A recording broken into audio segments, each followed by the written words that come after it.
Jumpa lagi dengan vlog Devri Saipullah. Kali ini saya akan review pertandingan Liga Inggris yang berlangsung semalam di beberapa venue tentunya ya. Saya akan menyoroti beberapa pertandingan saja. Klub-klub besar meraih hasil yang kurang maksimal. Di antaranya yaitu Liverpool yang imbang lawan Everton 0-0 dan juga ada Manchester City yang imbang 1-1 melawan Aston Villa. Kita akan membahas Liverpool dulu. Liverpool tidak seperti biasanya musim ini. Pada saat lawan Everton, Liverpool sudah bisa memainkan Darwin Núñez. Awalnya diharapkan Darwin Núñez bisa menjadi jawaban untuk setidaknya jawaban untuk lini depan ya, untuk bisa kembali meraih ketajaman. Memang di dua pertandingan sebelumnya Liverpool berhasil mencetak 11 gol. Tapi ternyata saat lawan Everton, Liverpool tidak bisa berbuat apa-apa. Padahal berdasarkan head to head pertandingan lawan Everton, Liverpool selalu memenangkannya ya, kecuali di musim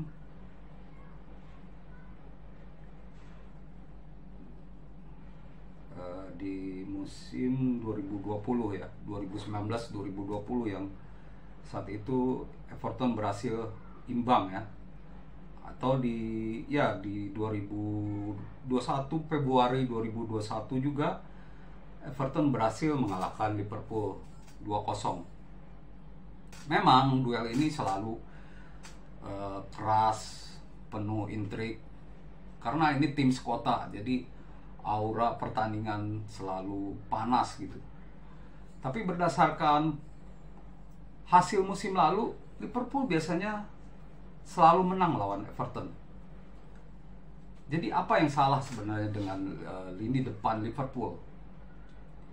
Kalau saya melihat bahwa Liverpool seperti kehilangan satu mesin gol, yaitu Sadio Mane. Musim lalu Sadio Mane adalah penyeimbang untuk Mohamed Salah.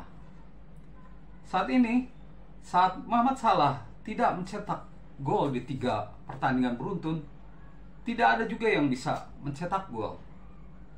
Memang terlalu cepat untuk menjudge sekarang ya, karena baru 6 pertandingan Liga Inggris yang berlangsung.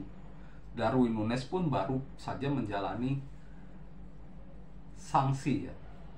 Tapi saat melawan Everton malah beberapa kali mendapatkan peluang bagus dan nyaris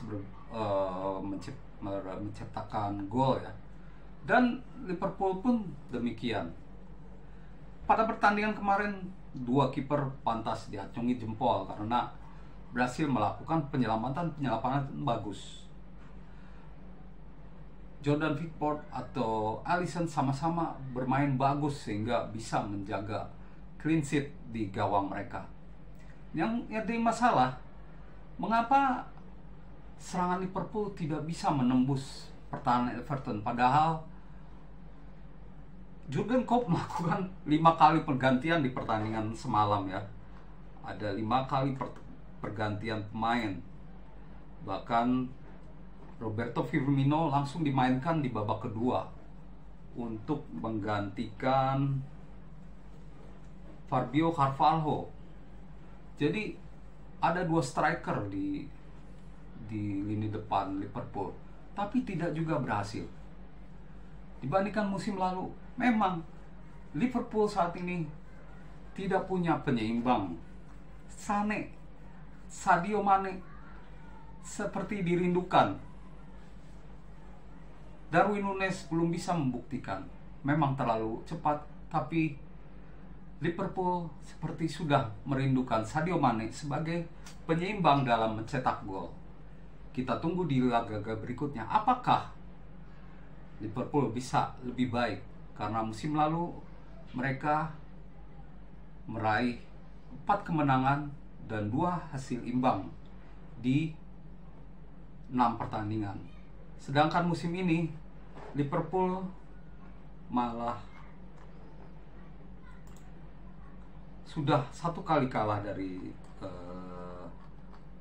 Manchester United ya, dan lebih banyak imbang, dan baru 2 kali menang. Jadi apakah memang Liverpool musim ini terpuruk atau tidak bisa lagi terancam masuk 4 besar atau bagaimana?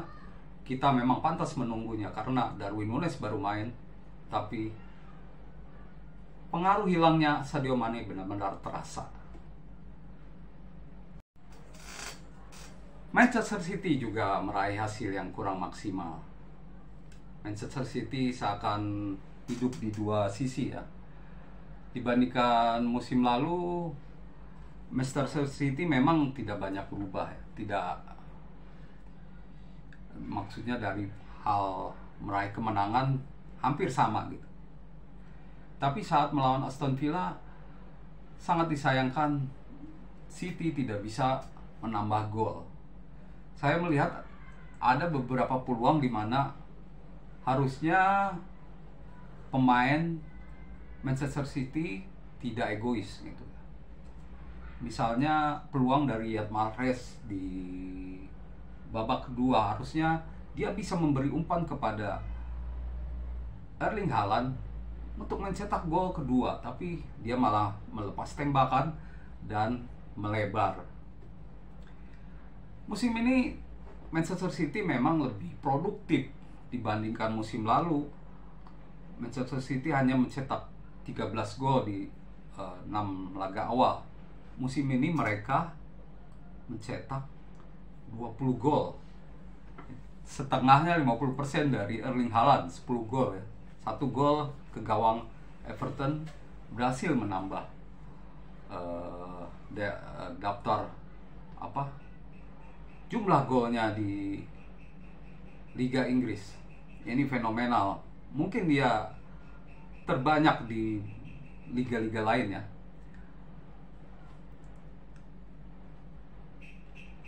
Pertahanan Manchester City pantas dipertanyakan karena mereka sudah kebobolan 6 gol.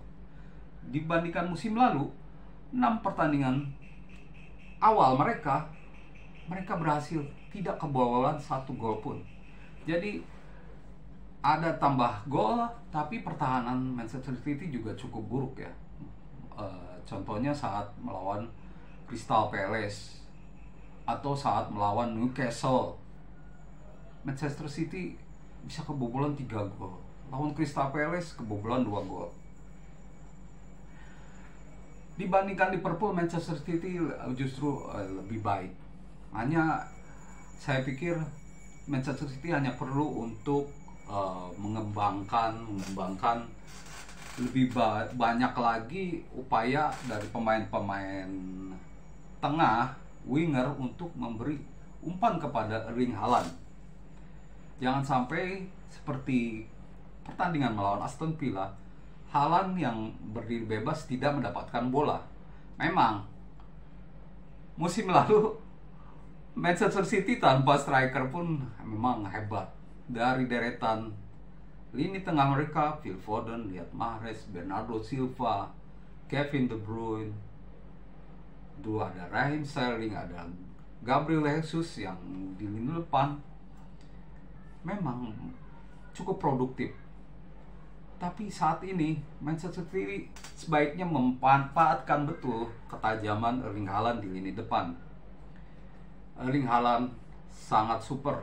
Harusnya Manchester City bisa menang lawan Aston Villa kalau lini tengah lebih jeli lagi melihat peluang untuk Erling Haaland.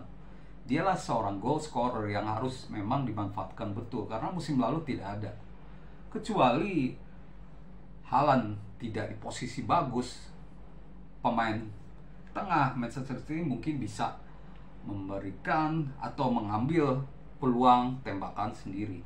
Itu jamak terjadi di sepak bola modern ya, karena memang siapapun bisa mencetak gol. Tembakan jarak jauh harus diupayakan. Itulah sepak bola modern, di mana tak hanya striker yang bisa mencetak gol ya. Jadi saya pikir Manchester City harus lebih memanfaatkan keunggulan Erling Haaland. Di pertandingan lain, Chelsea beruntung bisa menang 2-1 lawan West Ham. Chelsea melempem di pertandingan ini. Justru West Ham yang kerap membahayakan mereka. West Ham pula yang unggul terlebih dahulu lewat Antonio. Untunglah Tuchel ada sedikit evaluasi terhadap permainannya. Dia memasukkan Ben Chilwell untuk menggantikan Cucurella, dan hasilnya luar biasa. Ben Chilwell memberi assist dan mencetak 1 gol kemenangan untuk Chelsea. Dengan kemenangan ini Chelsea berhasil menjaga peluang di posisi atas. Jadi menurut saya Chelsea hanya beruntung di pertandingan ini, tapi kejelian dari Tuchel pantas diacungi jempol. Demikian teman-teman, review singkat pertandingan Liga Inggris semalam, dan tentunya tetap ada di channel ini untuk mendapatkan informasi sepak bola lainnya dari saya. Salam olahraga dan tetap sehat selalu.